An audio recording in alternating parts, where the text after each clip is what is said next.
ભારતીય સંસ્કૃતિની સિદ્ધિ. ભારતીય સંસ્કૃતિની સિદ્ધિ લલિત નિબંધના લેખક વિનોબા ભાવે છે. તેમનો જન્મ 11 નવેમ્બર 1895માં રાયગઢ જિલ્લાના ગાગુડે ગામમાં થયો હતો. ગીતા પ્રવચનો, મધુકર, વિચાર પોથી અને ભૂદાન ગંગા ભાગ 1 થી 10 તેમના મહત્વના પુસ્તકો છે. આ નિબંધમાં લેખકે સંસ્કૃતિ, પ્રકૃતિ અને વિકૃતિ વચ્ચેનું અંતર દ્રષ્ટાંતો આપીને સ્પષ્ટ કર્યું છે. વિકૃતિનો અસ્વીકાર અને પ્રકૃતિને સંસ્કૃતિનું રૂપ આપવાની ભલામણ લેખકે કરી છે. પ્રકૃતિ એટલે સહજ સ્વભાવ, સંસ્કૃતિ એટલે સહજ સ્વભાવથી ઉપર ઉઠવું, વિકૃતિ એટલે સહજ સ્વભાવથી નીચે પડવું. પ્રકૃતિ વચ્ચે છે, નોર્મલ છે, સહજ છે. માણસની એક પ્રકૃતિ હોય છે, એક સંસ્કૃતિ અને એક વિકૃતિ. ભૂખ લાગે છે અને ભૂખ લાગતા માણસ ખાય છે, તે એની પ્રકૃતિ છે. ભૂખ ન લાગવા છતાં માણસ ખાય છે, તે એની વિકૃતિ છે. અને ભૂખ લાગવા છતાં આજે એકાદશી છે એટલા વાસ્તે ભગવત સ્મરણ માટે માણસ ખાતો નથી, તે એની સંસ્કૃતિ છે. આમ ઉપવાસ કરવો એ સંસ્કૃતિ છે. આપણે મહેનત કરીને ખાઈએ છીએ તે આપણી પ્રકૃતિ છે. આપણે જાતે મહેનત કરવાનું ટાળી બીજાની મહેનત લૂંટીને ભોગવતા રહીશું, તે આપણી વિકૃતિ છે. આ વસ્તુ ભલે મોટા ભાગના માણસોમાં દેખાતી હોય, તેમ છતાં આ માણસની પ્રકૃતિ નથી, વિકૃતિ જ છે. ભલે ને આ પ્રકારની વિકૃતિ પ્રાચીન કાળથી આજ સુધી દેખાતી હોય, તેમ છતાં આ કદાપી સંસ્કૃતિ હોઈ શકે નહીં. પરંતુ આપણા શ્રમથી પેદા થયેલી ચીજ પણ બીજાને આપ્યા વિના ભોગવવી નહીં. આપીને અને વહેંચીને જ ભોગવવી એ માણસની સંસ્કૃતિ છે. માણસમાં અને પશુમાં ફરક છે, અંતર છે. આ અંતરને વધારવું, પશુપણામાંથી નીકળતા જઈને માણસપણા તરફ આગળ વધતા જવું, તેને જ સંસ્કૃતિ વર્ધન કહે છે. માણસ સુખ અને આનંદ શોધે છે, એ ખરું, પરંતુ કયો આનંદ વિકૃત છે, કયો પ્રાકૃત છે અને કયો સંસ્કૃત છે, તેનો ખ્યાલ રાખવો પડે. જે સુખ સૌને આનંદ આપી શકે તેવું હોય એ જ ખરું સુખ છે, અને એ જ સુસંસ્કૃત આનંદ છે. જે આનંદ આપણને સંસ્કૃતિ તરફ લઈ જાય એ જ સાચો આનંદ છે. સંસ્કૃતિ ક્યારેય ખરાબ નથી હોતી, વિકૃતિ જ ખરાબ હોય છે. અને પ્રકૃતિને આપણે ન ખરાબ કહી શકીએ, ન સારી. તે જેવી છે તેવી છે. કાગડો કાળો છે, તેને આપણે ખરાબ ન કહી શકીએ, કેમ કે તે એની પ્રકૃતિ છે. બગલો સફેદ છે, પણ તેટલા માત્રથી આપણે તેને સારો ન કહી શકીએ, કેમ કે તે એની પ્રકૃતિ છે. પ્રકૃતિથી ઉપર ઉઠીને આગળ વધવું એ જ સંસ્કૃતિ છે.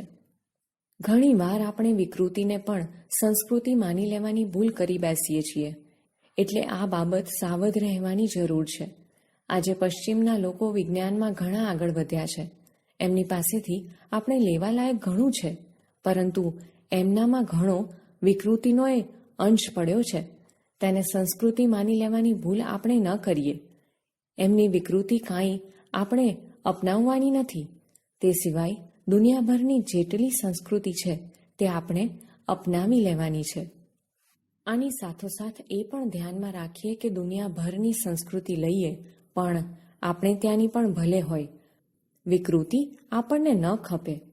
આપણે ત્યાં પ્રાચીન કાળથી કોઈ એક જ ચીજ ચાલી આવતી હોય, પણ તે જો વિકૃતિ હોય તો તેનો સ્વીકાર હરગીઝ ન કરવો જોઈએ.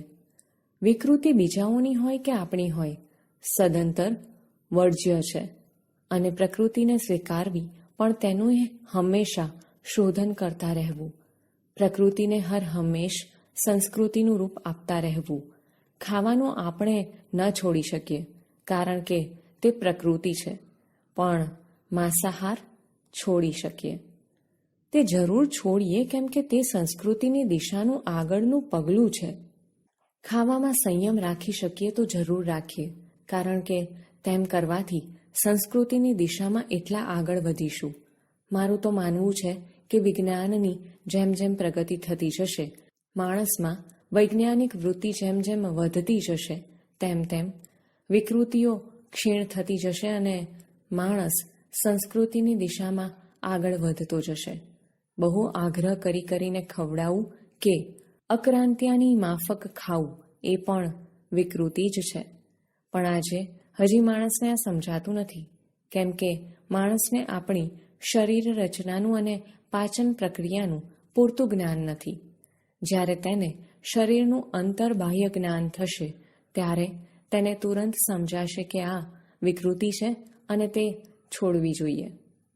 માણસ કાયમ સંસ્કૃતિ વિકૃતિનું પૃથ્થકરણ કરતો રહેશે, વિશ્લેષણ કરતો રહેશે, પ્રયોગો કરતો રહેશે અને પોતાને સાચી દિશામાં આગળ વધારતો રહેશે. આવું ભારતમાં થયું છે. અહીં હજારો વર્ષથી માણસ જાત જાતના પ્રયોગો કરતો રહ્યો છે અને તેમાંથી આપણે જેને ભારતીય સંસ્કૃતિ કહીએ છીએ તે નીપજી છે. ભારતની સંસ્કૃતિ પ્રયોગશીલ છે. ભારત પ્રાચીન કાળમાં બહુ જ પ્રવૃત્તિમય હતું. અહીં બહુ પ્રયોગો પણ થયા, તેના નિષ્કર્ષ પણ નીકળ્યા અને તેમાંથી વિવિધ શાસ્ત્રો પણ ઊભા થયા. તેમાં આધ્યાત્મિક દ્રષ્ટિ મુખ્ય હતી. માણસ આધ્યાત્મિક દ્રષ્ટિએ કેમ આગળ વધતો રહે તેની ખોજ નિરંતર ભારતમાં ચાલી. આવી બધી યોજનાઓ આપણા પૂર્વજોએ અનેક પ્રયોગો કરીને ઘડી અને આ આપણો બહુ મોટો વારસો છે. ભારત માટે એમ કહેવાય છે કે આ એક મોટો સંપન્ન દેશ છે. અહીં સુંદર સુંદર સેંકડો નદીઓ વહે છે અને હિમાલય જેવો અદ્ભુત પહાડ તો અહીં છે જ. આપણો દેશ ભારે સુજલ અને સુફળ છે, પણ આપણા કરતાંય વધારે સુજલ સુફળ દેશો દુનિયામાં મોજૂદ છે. એટલે આ કંઈ આપણી વિશેષતા ન કહેવાય. હા, આપણે એવો દાવો જરૂર કરી શકીએ કે અહીં જે વિચાર સંપદા આપણને મળી છે તે અત્યંત અદ્વિતીય છે. આ હું કોઈ અભિમાનથી નથી કહેતો. જો હું કોઈ બીજા દેશમાં જન્મ્યો હોત તો પણ નિષ્પક્ષપણે તટસ્થતાથી ભારત વિશે આવું જ કહેત કે ભારતનો વિચાર વૈભવ ખરેખર અદ્વિતીય છે. ભારતમાં વૈદિક ઋષિઓથી લઈને આજ સુધી શબ્દોની એક અખંડ પરંપરા ચાલી આવી છે. હું દુનિયામાં બીજો કોઈ દેશ એવો નથી જોતો જ્યાં ભાષાની 10,000 વર્ષોથી એના એ શબ્દ ચાલ્યા આવતા હોય. ભારતમાં શબ્દ શક્તિનું જેટલા ઊંડાણથી ચિંતન થયું છે તેટલું બીજે ક્યાંય નથી થયું.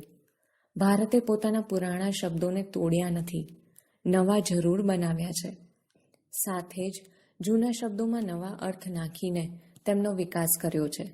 આ શબ્દ પરંપરા ભારતમાં પહેલેથી જ આજ સુધી અખંડ ચાલી આવી છે અને બીજે ક્યાંય આવું જોવા મળતું નથી. યાસ્કાચાર્યે કહ્યું, આપણી સનાતન છતાં નિત્ય નૂતન સંસ્કૃતિ છે. આપણી ભીતર એક અખંડ તંતુ કાયમ છે. પુરાણા જમાનાના કોઈ ઋષિ આજે આવે તો તેને આપણો બાહ્ય વેશ ભલે જુદો દેખાય, પણ એને આપણામાં એવું કંઈક અવશ્ય દેખાશે જેને લીધે એ કહી ઉઠશે કે આ મારા જ બાળકો છે. આપણી ભીતર કોઈ શાશ્વત, સ્નિગ્ધ, ચવળ, કઠોર અને જીવતરવાળી વસ્તુ છે જે બદલાતી નથી. આ આપણું એક અનોખું બળ છે. હજારો વર્ષોનો આપણો પુરાતન દેશ છે. જ્યારે બીજા દેશોના ઇતિહાસનો આરંભ પણ નહોતો થયો ત્યારે આપણા પૂર્વજો ગૌરવ શિખર ઉપર પહોંચી ગયા હતા. અનેકાનેક પરિવર્તન આવ્યા છતાં અહીંની પરંપરા અતૂટ રહી, જે પ્રાચીનતમ કાળ સાથે આપણને જોડી રાખે છે. સ્થળ કાળના ભેદો છતાં અહીં એકતાનું જ દર્શન થાય છે. અહીં કહેવાયું છે કે દુર્લભમ ભારતે જન્મ. આપણો આ ભારત દેશ પરમ પવિત્ર દેશ છે એમ આપણા પૂર્વજો કહ્યા કરતા.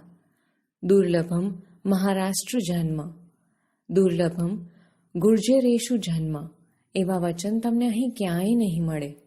તુલસીદાસજી પણ કહેશે, ભલી ભારત ભૂમિ ભલે કુલ જન્મ.